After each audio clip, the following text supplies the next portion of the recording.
Man, this comic book sucks! And the reviews online said it was good! I wasted my money! Why didn't somebody tell me?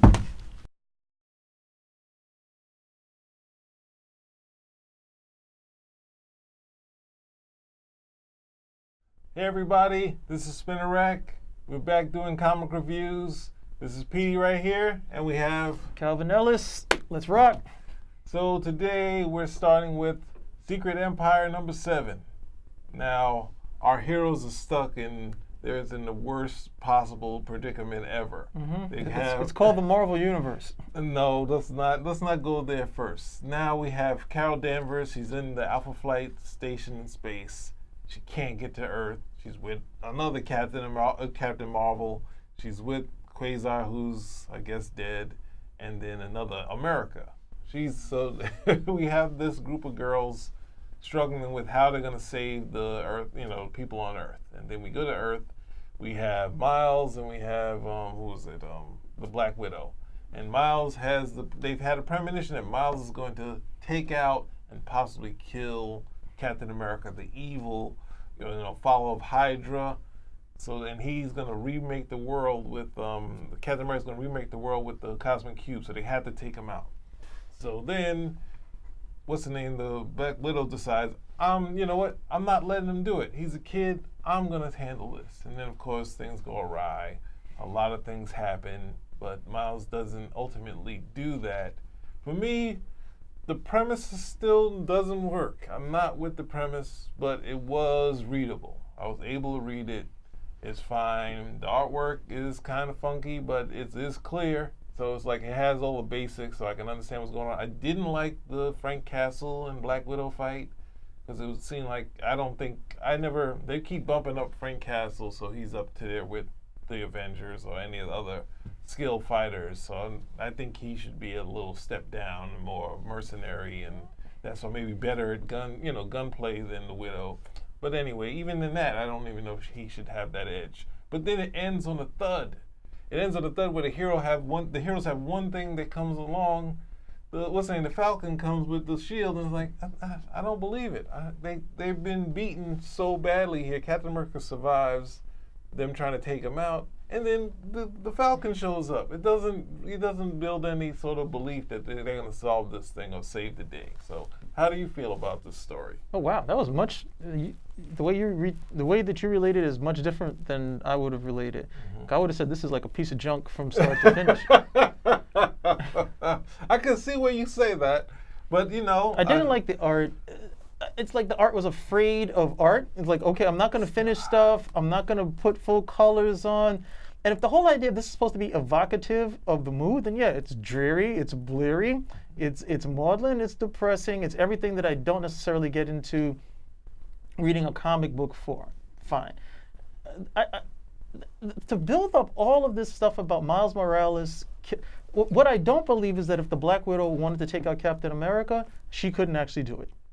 She's a trained secret spy, assassin. She should have no problem doing it. And it's a bullet. At the end of the day, look, you got a gun that can shoot from a mile away, which they do have for these sniper scopes. Shouldn't be too big of a deal. I saw a sniper. It shouldn't be too much of a big deal for this to be done. But they have to play it out. Okay. Then we have to get the scene with Miles Morales. There's no way on God's green earth they're going to have Miles Morales do this.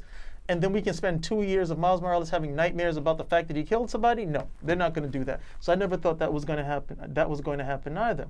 I agree about the fight between Black Widow and the Punisher. But the problem is they keep putting him in these fights with these people. And unless you're going to show him losing all the time, which of course undercuts his character, then you're going to have to slowly prop it up.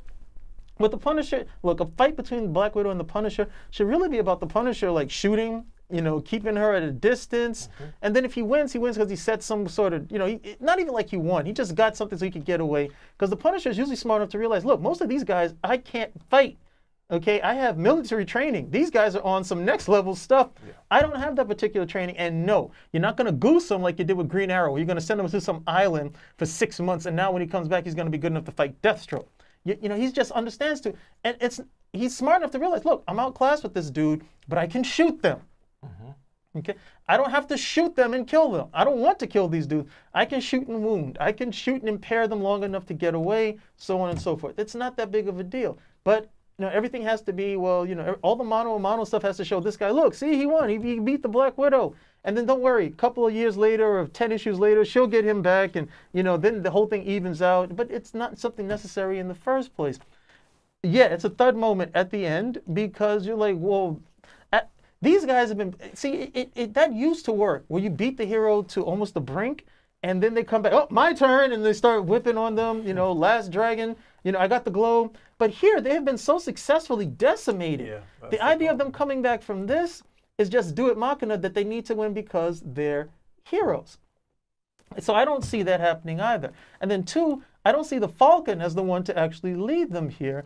This is a really strange storyline because they, at the end of the day, have to put Captain America back as, the guy that he was. But they've done such a good job in these 7 issues of destroying just about everything that he's known to be. I don't know if they can actually do it. I don't know if they want them to do it. So, yeah, at the end of the day, I read through this and it's just kind of like, it's not horrible. It's not even bad at the end of the day, but it's kind of pointless because you have to put Captain America back as this bastion of what he is known to be, and you're doing, you can't keep doing these alpha and omega stories. The alpha story is the origin story. We get to see this character and then and everybody loves that. Comic book readers love that. And then there's the omega story, which is the last story ever for this character, even though we're still going to tell more stories. When you do that, it's very hard to get out of that hole. Don't believe me? Look at Daredevil. It was very hard. And they're still trying to get out of that hole where Frank Miller outed him to the Kingpin. Here, yes, it is. They've been running from that for 20 years now. They're not able to get it They from. made it out of it, and then Bendis They went right back to it. Bendis. They didn't get out of it. No, it wasn't even Bendis. No. And Nocenti was on the book, and it was the same thing. It was the same interplay.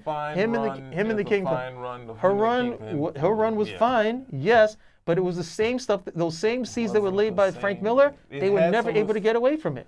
It had D.G. Chichester did the whole fall of the Kingpin, and you nothing thought that should have wrong. wrapped it up. No, I think they keep going back to it. They Can't went get back away from to it. him having a ground level thing of him fighting, and that one had the fall of the Kingpin.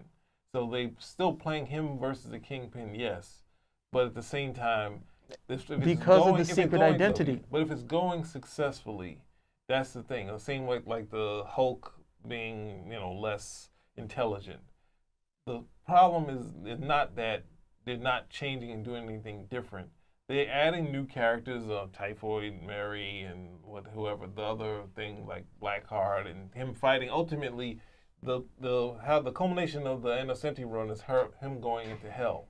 So it's like he's brought down, and then when he had those elements of it's not that Innocenti's run wasn't good.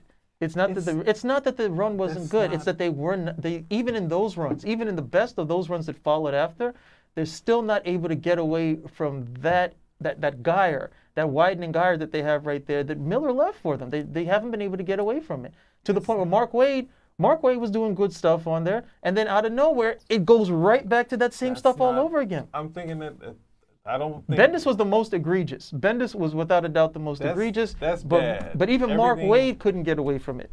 I think the only person who did a good job of getting away from it was Carl Kessel, and everybody else they were just stuck with it. But that's doing something different. Wasn't the mold, Frank Miller mold, when Denny O'Neil did it, didn't necessarily work. But it slowly started to catch fire when Dave Mazzucchelli was starting to do it. But then Frank came back, and then Innocenti sort of said, "It can work. I can do this. It's in Miller's shadow. That's fine. I can do his stories, and it can be a monthly character." And the same with when Lee Weeks took over after that, and it was a strong title. And when it strays is when he put on the armor, and then Bendis comes. But then you have Guardian Devil. The stuff that all that stuff after Bendis, you can see how much we really enjoyed Secret Empire #7. But all that stuff after Bendis was like, Bendis is that drunk girl throwing herself at you. It was just shameless. That's what I'm saying. If it's all the way through Shadowland to the point where it was just like, okay, there's nowhere else to go with this. You have to stop. They had to shut it down to the point Daredevil. You know when it's really bad, when they can't be in the book anymore. When you got to take him out of the book, and it's like, look, we can't have Daredevil in the book. Put the Black Panther in the book. He's gonna be the man without fear. Along those lines. But Secret Empire for me with Captain America is doing the same thing. They're decimating it to the point where, okay, what is there to bring back? You can't bring it back home because it's not the same thing. It's when Mark Waid Yes, takes it on is. Captain America after this, was it going to be more Hydra or is it going to be him doing solid Captain America stories, whether it's Steve Rogers or How do you get away from this? You just spent all of this time making Captain America into a villain, and now what are they going to do? Thing, though. So we're going to have Captain America #1 with Mark Waid, and he's not going to address the fact that this guy was just a card-carrying Nazi for 2 years? That's the thing. They could do the big reverse everything in one thing. Make everything. Yeah, which the fans always hate. Oh, you can't just wipe everything away. They like it sometimes. They just. Yeah, I would love it right here too. Just whitewash this whole thing. Get it out. But yeah, I mean, you have to. I don't even know about this, but anyway, wait. What are we scoring this? Score. I'm giving it two stars on mine. What are you giving it? Well, I'm gonna do my latest John McCain imitation right over here. Check the fingers. Check the hand. Check the hand. Check. Oh, there we go. You give it 2 stars. 2 for 2. 2 for 2. 2 for 2. All right, that's it. Thank you, everybody. We strayed a little too much, but hopefully, check it out or not. I don't know if you can, but bye. Thanks, Spinnerag. You saved me money.